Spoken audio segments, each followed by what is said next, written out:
Boa noite, amigos. Mais uma vez, estamos em torno do livro Boa Nova, continuando o capítulo 4 e naquele trecho finais, onde começa ao entardecer. Na semana passada, nós já trabalhamos o iniciozinho desse capítulo 4, o iniciozinho dessa penúltima parte, em que inicia ao entardecer. Nós vimos que Zebedeu, o pai de João Evangelista,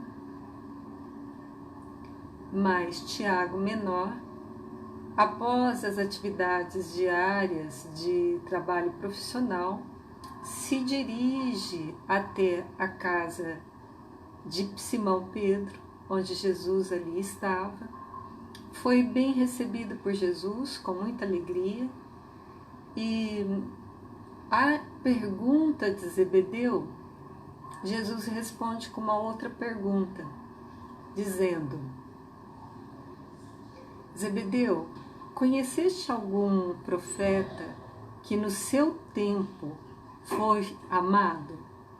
Moisés, Jonas?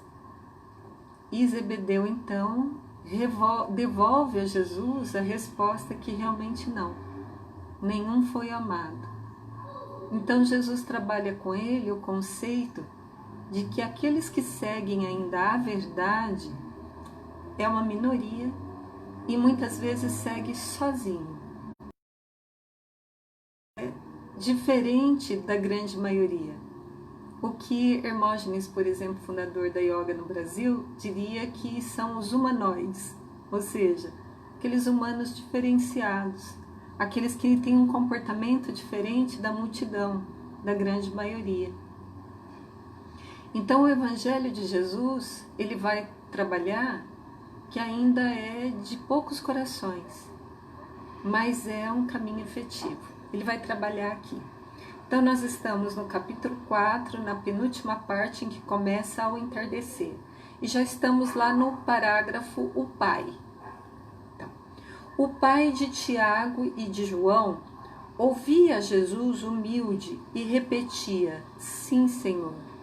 Então nós vamos vendo o coração de Zebedeu, um coração afeito às verdades universais. Então, ele estava aberto, receptivo ao que o Mestre Jesus estava trabalhando com ele.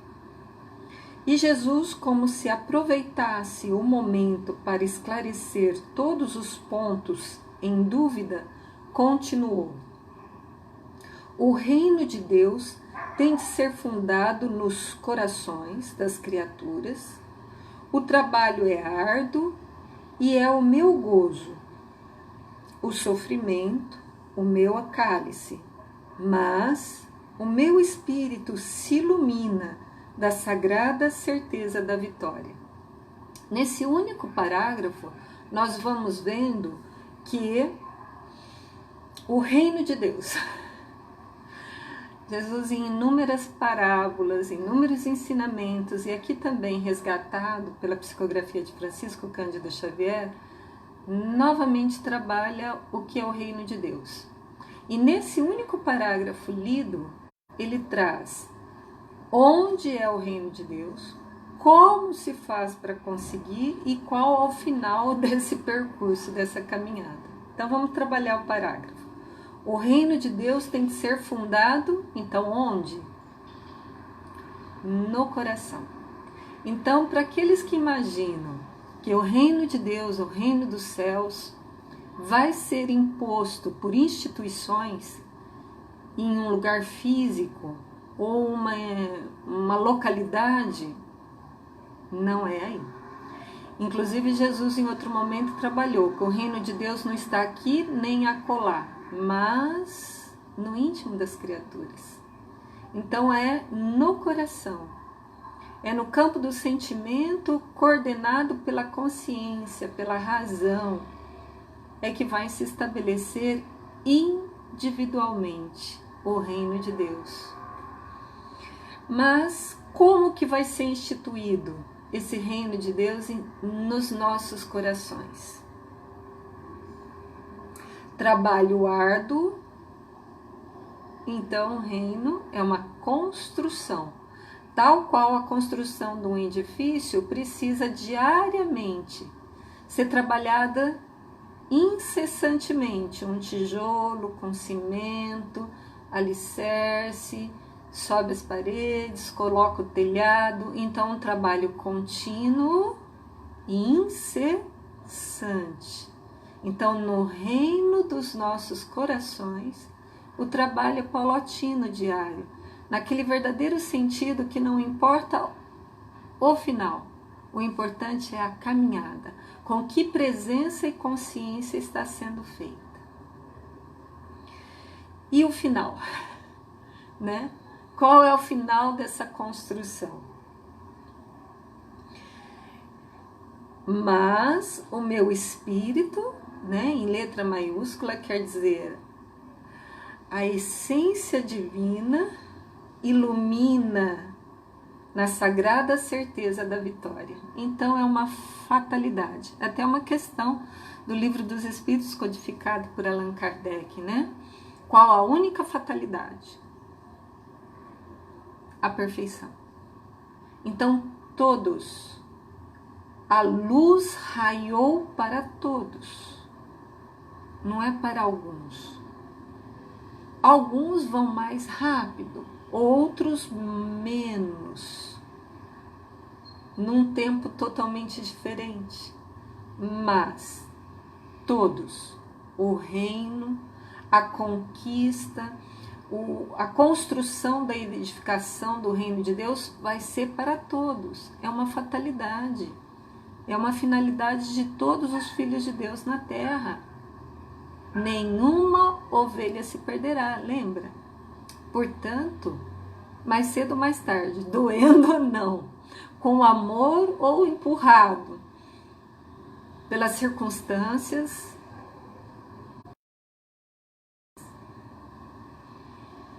todos, ninguém não se perderá. Não haverá perdas na contabilidade dos filhos de Deus. Então, Senhor, exclamou Zebedeu, respeitoso, o vosso reino é o da paz e da resignação que os crentes de Elias esperavam? Então, Zebedeu, pai de Tiago e João, lança mão de uma tradição, que é o profeta Elias, em que ele pregava um reino de mansidão, de paz, de resignação. E ele então está fazendo esse paralelo, Zebedeu. O seu reino, Jesus, o que você está nos trazendo aqui, é aquilo que Elias lá falou? E então Jesus, com um sorriso de benignidade, acrescentou: a paz da consciência pura e a resignação suprema à vontade de meu Pai são do meu reino. Mas os homens costumam falar de uma paz que é ociosidade de espírito e de uma resignação que é vício de sentimento. Olha só, aqui Jesus está dando continuidade para a gente, para as nossas reflexões, no que depois ele no sermão final, né, que é conhecido a última ceia, fala para os discípulos. São várias instruções, isso está relatado em João capítulo 14. No último discurso de Jesus, ele faz um paralelo. O que é paz? E lá ele teve a oportunidade de falar assim: minha paz vos deixo, minha paz vos dou, não como o mundo vô-la dá.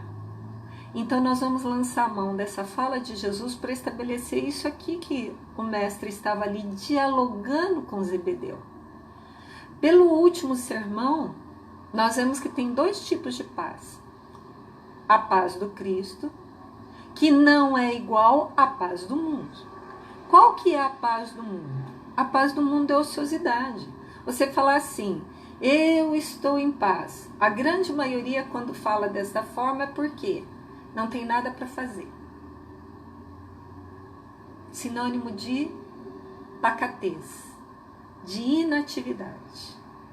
Mas a paz do Cristo é diferente. A paz do Cristo é pegar a charrua, pegar as ferramentas para estabelecer o reino de Deus no campo íntimo nosso. E isso demanda esforço, esforço de conhecer, esforço de aplicar no dia a dia, esforço de reajustar a rota, porque nós vivemos com outros seres humanos e eles têm os tempos deles diferentes do nosso. Então, é uma paz, numa serenidade interna, porém de uma operatividade, de atividade intensa. E aí também Jesus aproveita nesse momento e estabelece a diferença não só da paz, mas também de resignação. A resignação de muitos, que a gente consegue visualizar, é uma resignação baseada num vício de sentimento. É ou não é verdade? Por exemplo, a gente vai lançar mão dos exemplos dentro do nosso seio familiar. As nossas avós, bisavós, a gente via uma resignação, mas muitas delas eram uma resignação desse teor aqui, um vício de sentimento, aquilo de vaquinha de presépio.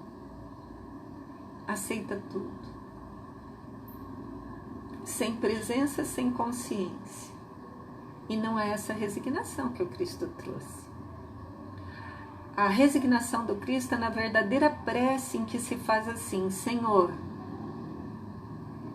me dê discernimento para separar o que é que eu posso mudar, e então me dê discernimento para mudar, e aquilo que não posso mudar, que eu aceite. Entendeu o que é resignação com Cristo?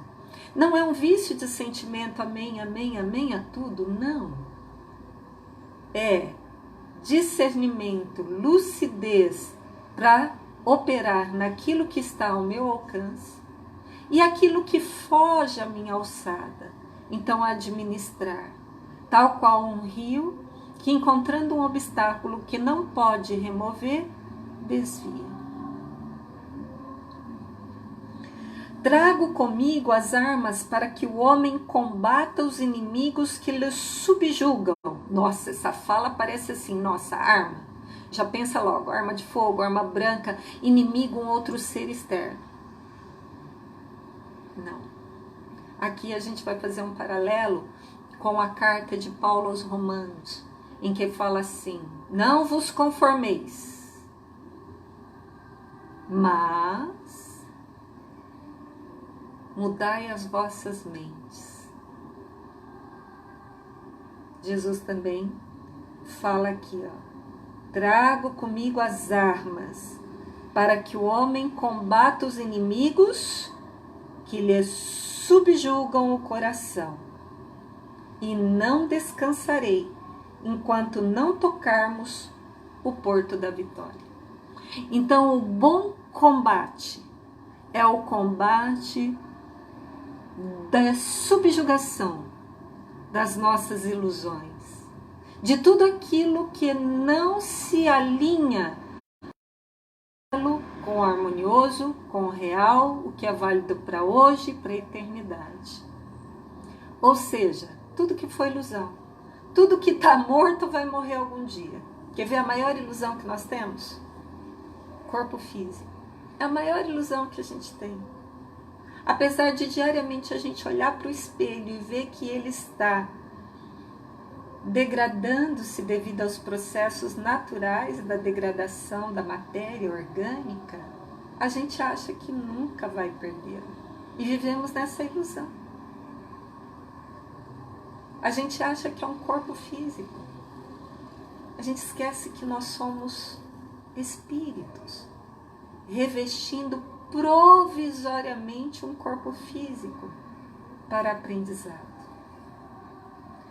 Então, essa ilusão que o Evangelho veio abordar, para que a gente não se engane com a ilusão. As formas, o corpo físico, o status social, a profissão, o recurso que se tem, a posição na sociedade, elas são ferramentas, são material didático para angariarmos valores que as traças não corroem, que a ferrugem não destrói, que os ladrões não roubam. Como a humanidade da Terra está iludida. Iludida que está separada um do outro. Iludida que está separada de Deus. Iludida que é um corpo físico. E tudo isso que eu falei são instrumentos de aprendizado. Porque o real é que somos almas imortais, fazendo uma experiência material para tomarmos posse com mais amplitude dos processos de criação que, como filho de Deus, herdamos essa propriedade dele. Então estamos criando, sim, porque somos filhos de Deus, mas estamos criando ilusões, coisas que vão acabar. E é necessário, muitas vezes, que se venha grandes desastres, dores, para que a gente possa, então, parar de pensar no que não existe para as realidades universais.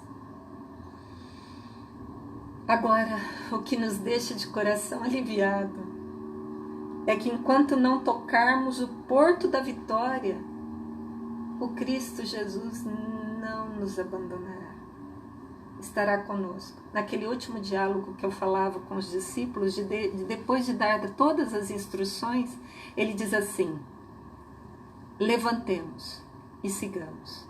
Olha só a colocação. Ou seja, vocês não vão sozinhos, eu vou junto.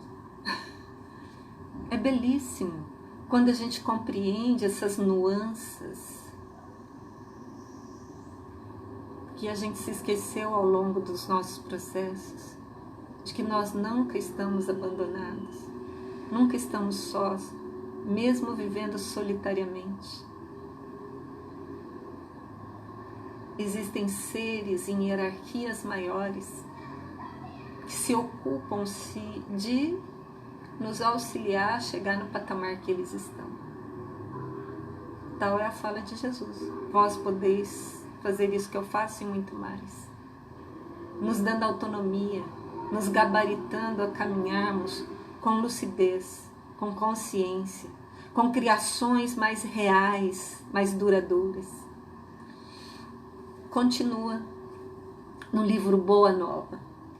Eis porque o meu cálice agora tem de transbordar de fel, que são os esforços ingentes que a obra reclama. O que é fel? Fel para a gente é uma substância amargosa. Para o Cristo Jesus, fel é os esforços ingentes, os esforços fortes, grandes. Mas por quê? Porque é carregar pedra? Não. É quebrar as pedras dos nossos corações, da falta de sensibilidade, da falta de conhecimento, romper os padrões de ignorância e nos identificarmos como filhos de um ser superior.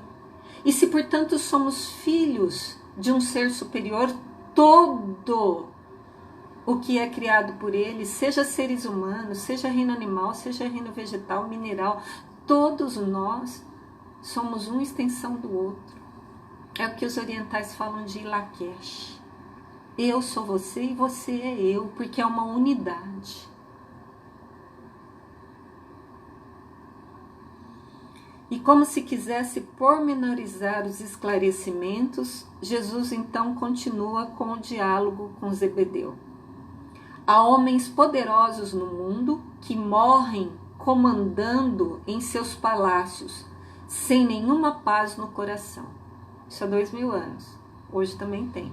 Pode não ser palácio, como na época medieval, mas existem verdadeiras moradias e verdadeiros templos palaciosos, sem nenhuma paz no coração. Bem apropriado, lembram-se, quem está acompanhando o estudo desse livro conosco, o capítulo 1 desse livro Boa Nova vai falar do imperador da época de Jesus romano, que não tinha paz no coração, por conta da sua família tresmalhada, principalmente no caso da filha, devassa. Não é apropriadamente, não é assim, digamos, casualmente, que Jesus começou os seus ensinos para quem é doente. Porque os sãos acham que estão satisfeitos, que estão fartos, que nada lhes falta. No entanto, o ciclo se termina para todo mundo. O ciclo da existência tem um início e tem um fim. Da existência, não da vida. Nós já trabalhamos isso, que morrer é o oposto de nascer, porque vida só tem uma, não existe oposto para vida. Morte é o oposto para nascimento. Vida só existe uma, como está lá no Velho Testamento mesmo. A partir do momento que foi nos dado o sopro da vida, só existe uma. E a morte biológica não cessa essa vida. A morte é o oposto do nascimento, então ela cessa a vida biológica. Agora, esse ser que pensa, que sente, que ama, que conhece, esse leva toda a sua bagagem para uma outra dimensão que nós não conseguimos ver com os nossos 5 sentidos, mas que é real. Conseguimos compreender, entender isso por outros sentidos. Continua. Então, há verdadeiros poderosos no mundo sem nenhuma paz no coração, transpondo em desespero e com a noite na consciência. Noite na consciência. Então aí a gente vai tendo propriedade para falar que o ditado popular está muito certo, né? Paz é colocar o travesseirinho embaixo das nossas cabeças e a gente conseguir descansar em paz, ou seja, consciência tranquila de ter feito aquilo que é possível naquele momento, com as ferramentas, com as pessoas, com as circunstâncias que se tem. Isso é uma ferramenta da PNL, né? Há lutadores que morrem na batalha de todos os momentos, muitas vezes vencidos e humilhados, guardando, porém, completa serenidade de espírito. Olha o que é o mundo, né? Os contrassensos do mundo material que nós chamamos de terra. Verdadeiras suntuosidades de palácios e de casas, e os indivíduos que lá vivem não têm paz no coração. Enquanto que muitas vezes aqueles seres que lutam para o necessário conseguem respirar, porque têm a consciência tranquila de estarem fazendo o melhor naquele momento, nas circunstâncias que têm e com as condições que possuem.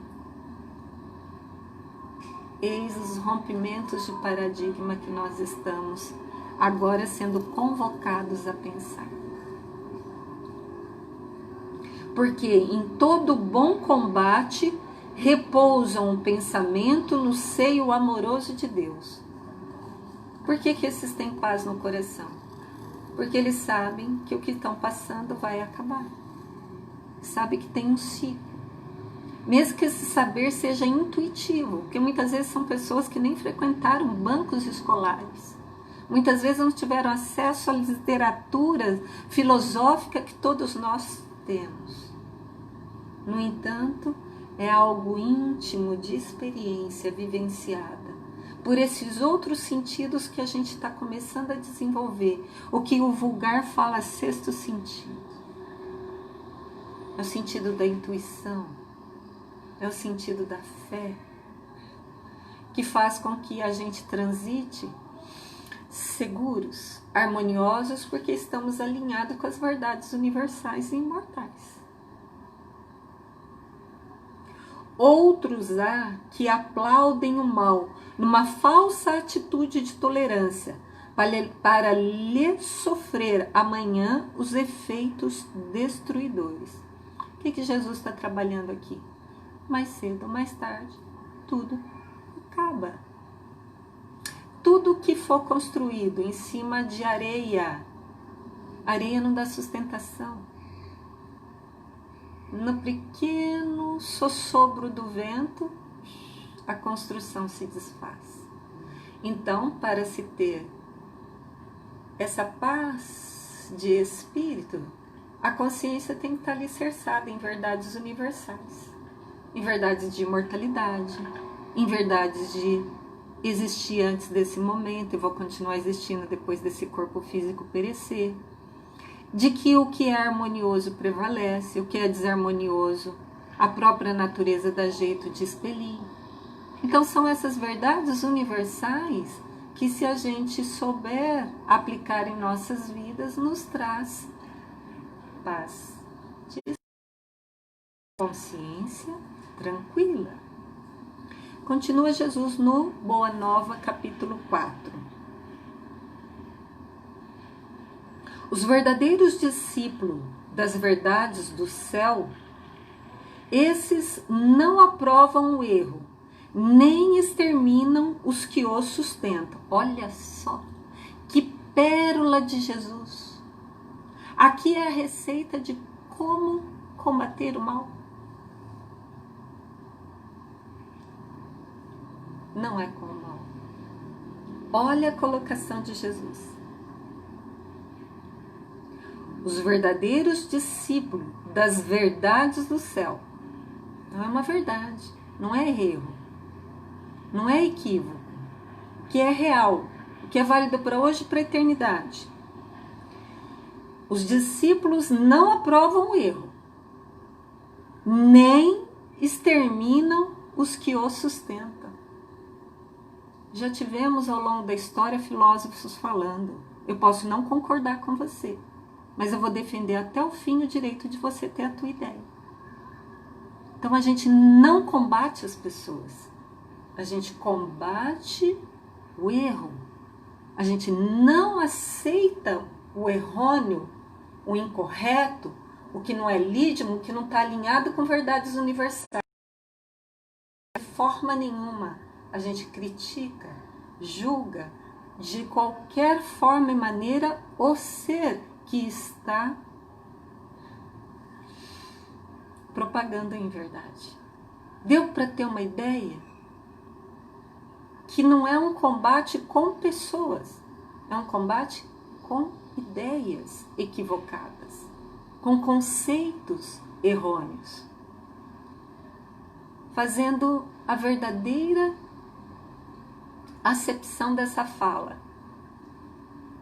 Nós não combatemos mal com o mal. Nós trazemos o bem para combater o mal. Ou seja, fazemos luz porque a luz dissipa a escuridão. Por isso que é um trabalho no campo íntimo nosso e não no campo íntimo do outro. Não é mudar ao outro, é mudar a si. A forma como a gente vem trabalhando nossos valores, a forma como a gente vem vivendo esses valores. Eis o rompimento dos paradigmas. Não é combater o outro, é combater as ideias. É trazer luz às trevas da ignorância. Continua Nova, capítulo 4. Trabalham pelo bem. Então, os discípulos da luz trabalham pelo bem, porque sabe que Deus também está trabalhando. Olha só. Por que a gente não combate o outro? Porque o outro é da filiação igual nós. Nós, pais biológicos, não deixamos o filho mais velho corrigir o filho mais novo. Porque o filho mais velho, apesar de ser mais velho, ele erra também. E a condição dele de ampliar, extrapolar e educar é menor do que a nossa na condição de pais. E por que a gente não faz isso com os nossos irmãos? Nós trabalhamos incessantemente, mas na segurança de que o Pai está trabalhando incessantemente. Aquilo que não é possível de eu fazer para mudar o campo íntimo do outro, faça em você. E o outro será visto pelo ser maior que é nosso Pai. E Ele vai conduzir da melhor forma possível aquela alma, qual tal conduz a nós.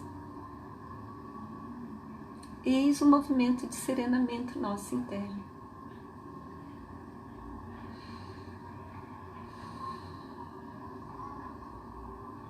Continua Jesus.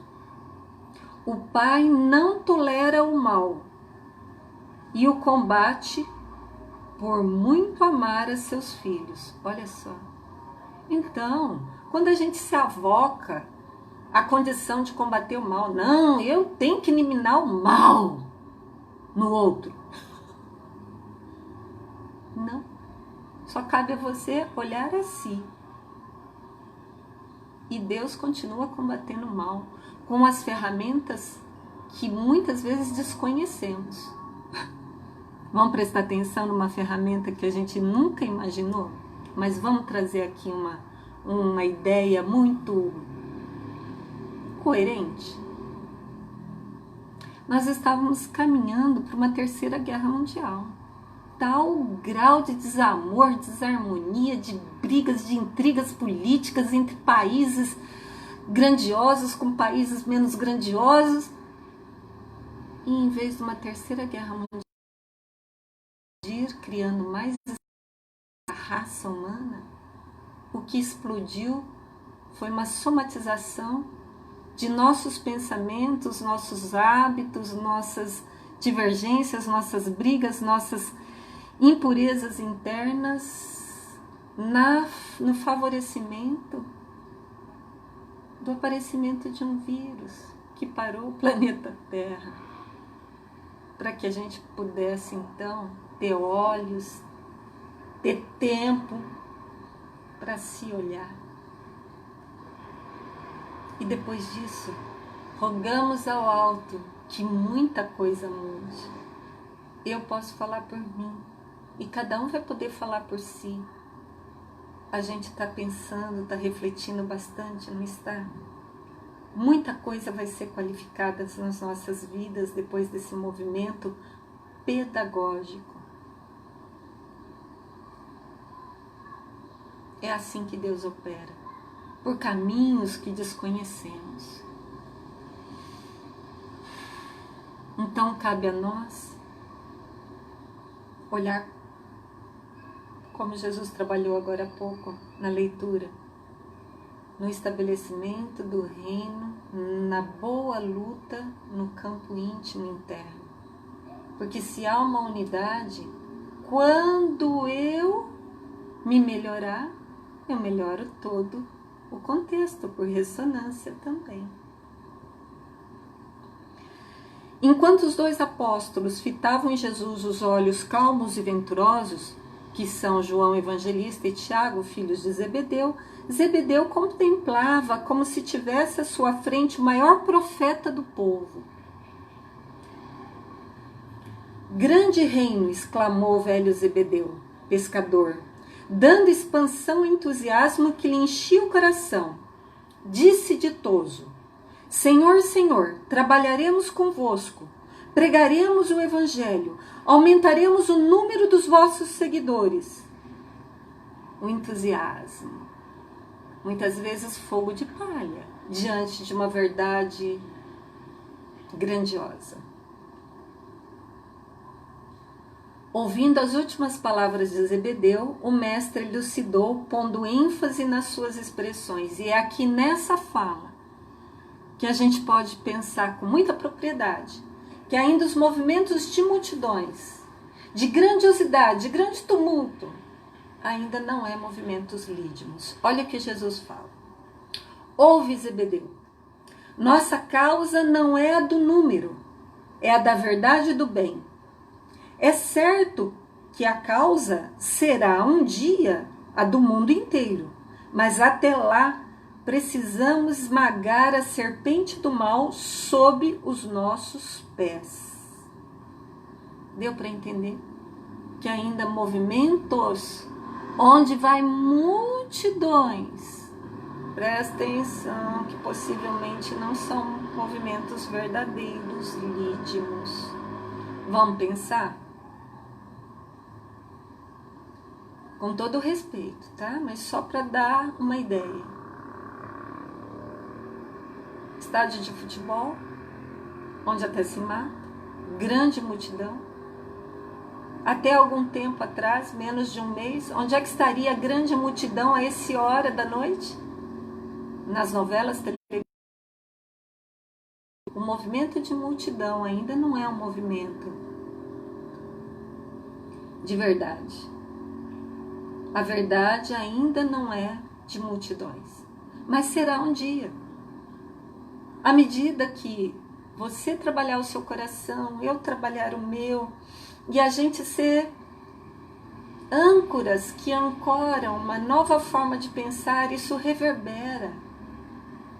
Uma nova forma de sentir, uma nova forma de reagir. E cada um no seu campo, profissional, familiar, na sociedade que está inserido. Trazer mais luz ao que sente, ao que pensa, ao que fala.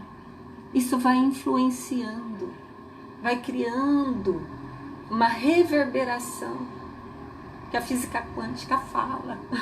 Que tendo o observador a olhar, as coisas mudam. Por enquanto, o número pertence aos movimentos da iniquidade. A mentira e a tirania exigem exércitos e monarcas, espadas e riquezas imensas para dominarem as criaturas. Então, quando se tem guerras, por exemplo, se precisa de exércitos, de multidões, para defender essas ideias que não são lítimas. Como não são verdadeiras, precisam ser defendidas de outras formas. Enquanto que uma ideia verdadeira, legítima, harmoniosa, basta um. Vamos lembrar Gandhi, Martin Luther King, o Cristo, basta um. E muda até a história. Então podemos mudar a nossa história e a história daqueles que estão mais próximos de nós. Isso é visível, dá para ver. Fora que sendo uma unidade. Física quântica, mecânica quântica fala que a gente muda tudo. O amor, porém, essência de toda a glória e de toda a vida, pede um coração e sabe ser feliz. Basta um coração. E isso já faz diferença. A impostura reclama interminável fieira de defensores para espalhar a destruição.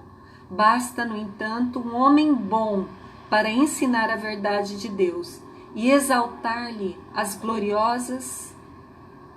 glórias eternas, confortando a infinita legião de seus filhos. Quem será maior perante Deus?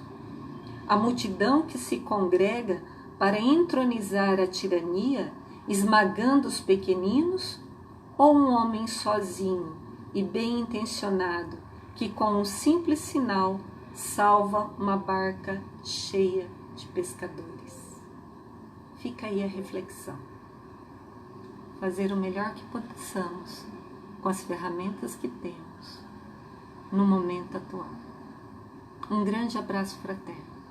E na próxima quarta-feira nós continuamos esse diálogo de Jesus com Zebedeu, pai dos discípulos João e Tiago. Abraços fraternos.